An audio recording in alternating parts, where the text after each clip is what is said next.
Bagaimana agar proses komunikasi yang Anda lakukan menjadi efektif?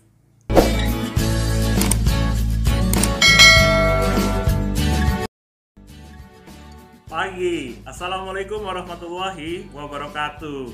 Apa kabar sahabat-sahabat Bintang EP? Senang sekali bisa bertemu kembali di video yang kesekian kalinya. Di video kali ini kita akan membahas hal yang lebih menarik, yaitu bagaimana berkomunikasi yang efektif yang dapat kita lakukan sehingga sang penerima pesan atau lawan bicara kita atau audiens kita dapat memahami apa yang kita sampaikan sehingga efeknya sesuai dengan apa yang kita inginkan. Banyak orang di luar sana mengalami miskomunikasi dan itu terjadi di dalam pekerjaannya.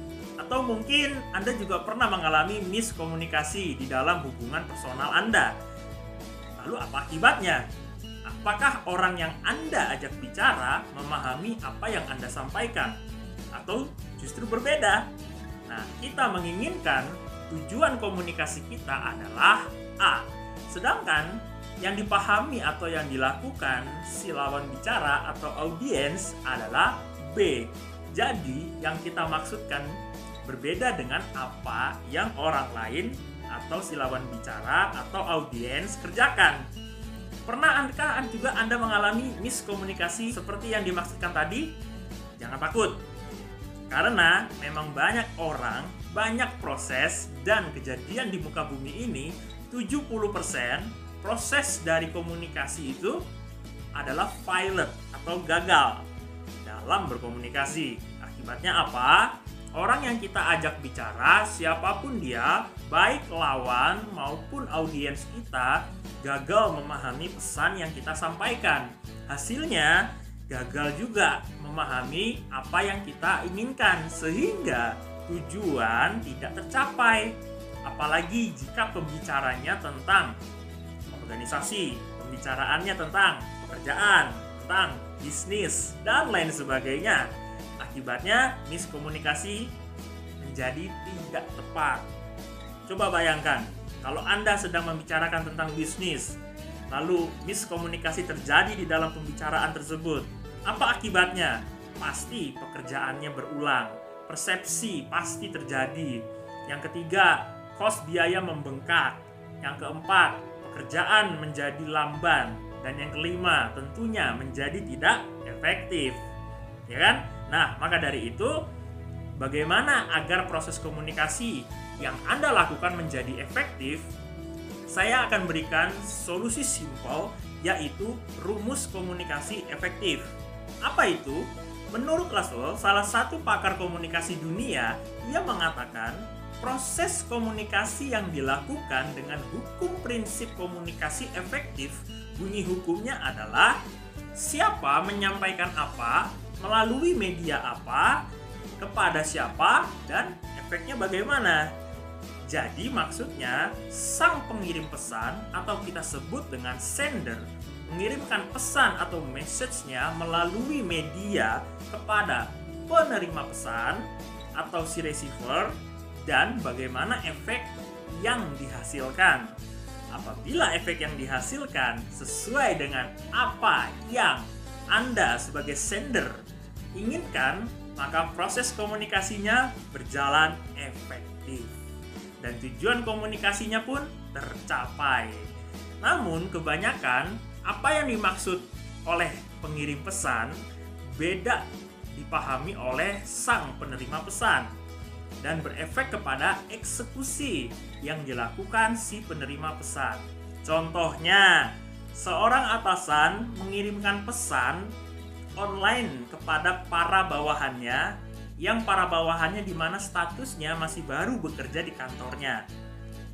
Sang atasan mengirimkan pesan melalui media online untuk membeli dan menugaskan mereka membeli peralatan kantor atau ATK, dan pengeluarannya harus dicatat dalam laporan keuangan di kantornya.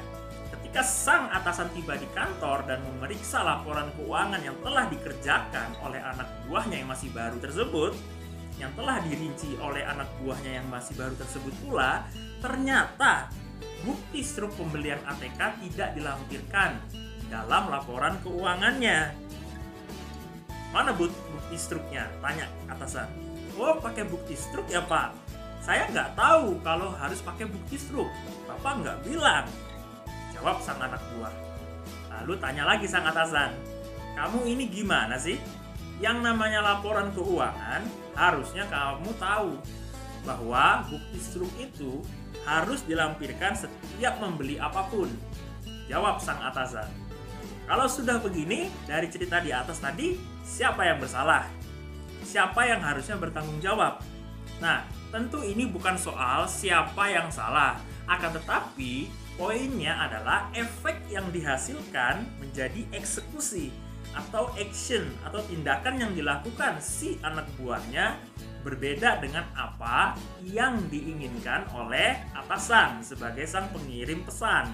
Inilah yang harus kita hindari, miskomunikasi.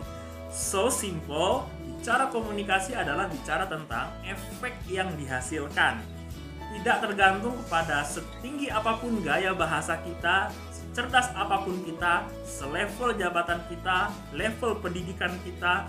Apabila kita yang kita maksudkan itu berbeda paham dengan orang yang kita ajak bicara, dan apabila tujuan komunikasi kita pun berbeda dipahami, dan kemudian orang tersebut tidak mau melaksanakan dan tidak mau melakukan apa yang kita inginkan, apa yang kita sampaikan, artinya ada yang salah dengan komunikasi kita.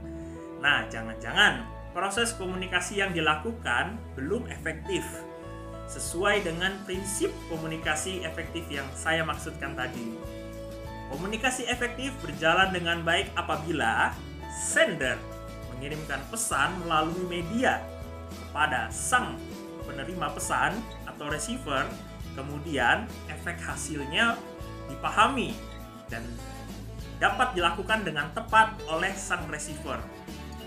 Ketika hal itu terjadi, efeknya bagaimana? Maka komunikasi efektif telah berjalan dengan lancar sesuai dengan keinginan Anda dan sesuai dengan apa yang diharapkan oleh sang penerima pesan pula.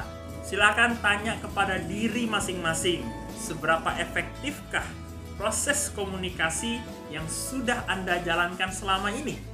Kita sudah memahami hukum komunikasi efektif, lalu bagaimana cara agar proses komunikasi kita semakin efektif? Terus pahami komunikasi efektif, intinya tidak menyalahkan siapapun, bertanggung jawab kepada diri sendiri, dan juga hafalkan dan pahami serta terapkan rumus komunikasi efektif, yaitu bagaimana sang penerima pesan mengirimkan pesan melalui media apa kepada sang penerima pesan dan bagaimana efek yang dihasilkan. Ketika efek yang dihasilkan sesuai dengan apa yang sang pengirim pesan inginkan, maka komunikasi efektif artinya telah tercapai. Jika tidak, berarti ada yang salah, entah medianya, entah sang pengirim pesannya, entah sang penerima pesannya. Itu saja dari saya. Kita masing-masing introspeksi diri, tidak menyalahkan siapapun terhadap miskomunikasi yang dapat mengakibatkan kesalahpahaman. Jangan lupa untuk terus menyaksikan video-video saya selanjutnya dan video-video saya yang sebelumnya, karena banyak konten-konten yang bermotivasi, beredukasi, dan berpendidikan untuk Anda semuanya. Saya Bintang EP, terima kasih. Assalamualaikum warahmatullahi wabarakatuh. Pagi.